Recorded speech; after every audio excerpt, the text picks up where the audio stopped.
Welcome to another teaser video about the Book of You. So far, you have available to you videos of an abbreviated preface to the book, the opening paragraphs to Chapter 1 and Chapter 8, which is the first chapter of Part 2. And now to Part 3, which demands its own opening prologue. Okay, let's get started. Part 3, Metamorphosis, Prologue, Paradigm Shift. Humans generally use the word metamorphosis as a synonym of the word transformation, but it is so much more than that. Metamorphosis can be defined as a change of the form or nature of a thing or person into a completely different one, by natural or supernatural means. The most common metaphor for the concept of metamorphosis is that of a caterpillar transforming itself into a butterfly. So let's expand upon that metaphor. It appears that the world around us is in a state of chaos and crisis. Old geopolitical systems are crumbling, old institutional systems are failing, old paradigms are falling apart.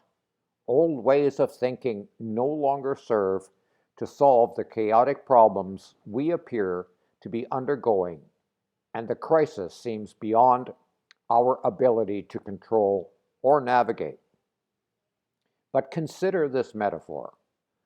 As the caterpillar is approaching the end of its life, it feels like it is in crisis, and so it weaves its own burial shroud, called a chrysalis, and dissolves into complete chaos. All of its old cellular structure dies. Then a miracle happens. Imaginal cells begin to form in that chaos, and soon the butterfly emerges. The creature that was once limited to crawling on the ground can now soar high above the ground and feed on the golden nectar of flowers. It has exactly the same DNA, but it has been radically transformed. A metamorphosis has occurred. The science of it all is amazing. The caterpillar lives a life of ravenous consumption and then finds a place to build its cocoon. Inside this chrysalis, the caterpillar, unable to move, dissolves into organic goop, cells which had been dormant in the caterpillar and which biologists had the poetic genius to name imaginal cells, begin a process of creating a new form and structure. At first, these seeds of future potential, the imaginal cells, which contain the blueprint of the butterfly, operate independently as single-cell organisms. They are regarded as threats and are attacked by the caterpillar's immune system. But they persist, multiply, and connect with each other. Eventually, these imaginal cells form clusters and begin resonating at the same frequency and start passing information back and forth until they hit a tipping point. Suddenly, they start acting not as discrete individual cells, but as a multi-cell organism, and a butterfly is born. The truly miraculous thing is that even though there is no structural similarity at all between a butterfly and a caterpillar, the DNA is exactly the same. Now, imagine this. Each of us has within us our own imaginal cells, and each of us is an imaginal cell within human society. Our apparent crisis is actually giving birth to a new world, a new culture, and a new stage of human development. Are you ready to emerge from your cocoon? Are you willing to have your personal imaginal cells ignited? And are you willing to become an imaginal cell within the body of humanity and serve to create the new human? The caterpillar has been so radically transformed, it is no longer the same creature, even though its DNA is exactly the same as a butterfly as it was when it was a caterpillar. If a person did not know how a caterpillar is transformed into a butterfly and saw the two creatures side by side, they would never guess that they were the same and had identical DNA. However, unlike the butterfly, when you go through the metamorphosis from a self-aware human to a divinely aware spiritual being, you will still appear to be the same physical creature, even though you no longer are that simple Homo sapiens. You will have activated your Merkaba to become an energetic being with metaphorical wings that enable you to fly and to drink from the nectar of the gods. Your entire paradigm about reality will have gone through a dramatic transformation. You will no longer perceive mere shadows on a wall as being reality. You will have exited the cave to behold the real world and the light that shines upon it. The word paradigm has become so overused in self-help pop culture literature as to lose its original meaning, in the same way that the word meme has become a caricature of its original meaning. So allow me to redefine the word paradigm for you using the words of the visionary author Dwayne Elgin, author of The Living Universe. A paradigm is our way of looking at and thinking about ourselves and everything around us. It is the frame of mind out of which we operate. Our paradigm sets the limits on what thoughts we can think, what emotions we can feel, and what reality we can perceive. Willis Harman, renowned futurist, described a paradigm as the basic way of perceiving, thinking, valuing, and doing associated with a particular vision of reality. A paradigm tells most people, most of the time, what's real and what's not, what's important and what's not, and how things are related to one another. A paradigm is more than a dry mental map. It is our window onto the world that shapes how we see and understand the nature of reality, our sense of self, and our feelings of social connection and purpose. We are now living at a time when humanity's perceptual paradigm is undergoing one of its rare shifts, and that shift has the potential to dramatically transform life for each of us. A paradigm shift, therefore, goes to the core of people's lives. It is much more than a change in ideas and how we think. It is a change in our view of reality, identity, social relationships, and human purpose. A paradigm shift can be felt in the body, heart, mind, and soul. Okay, thanks for that, Dwayne. Pretty awesome.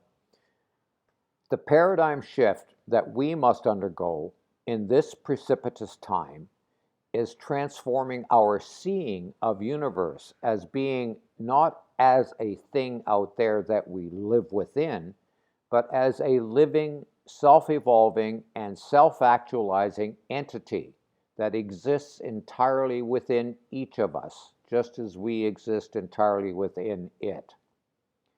This is a true cosmic consciousness that fellow Canadian Richard Buck spoke of in his 1901 book of that same name.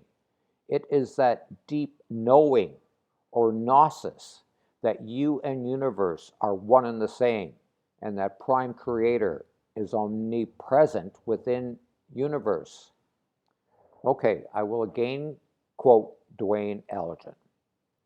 Technically, we humans are more than Homo sapiens or wise. We are Homo sapiens sapiens, or doubly wise. In other words, whereas animals know, humans have the capacity to know that we know. In this new paradigm, our sense of identity takes on a paradoxical and mysterious quality. We are both observer and observed, knower and that which is known. We are completely unique and yet completely connected with the entire universe. There will never be another person like any one of us in all eternity, so we are absolutely original beings.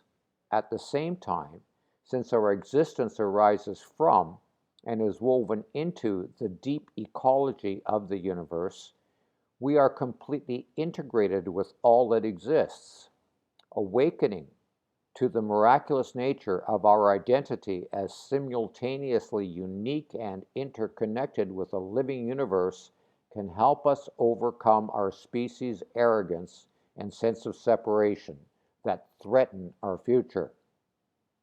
Okay, as much as I love what he has written, Elgin only skims the subject of the deep and profound spiritual knowing of self as universe, and as such, as being an expression of Prime Creator.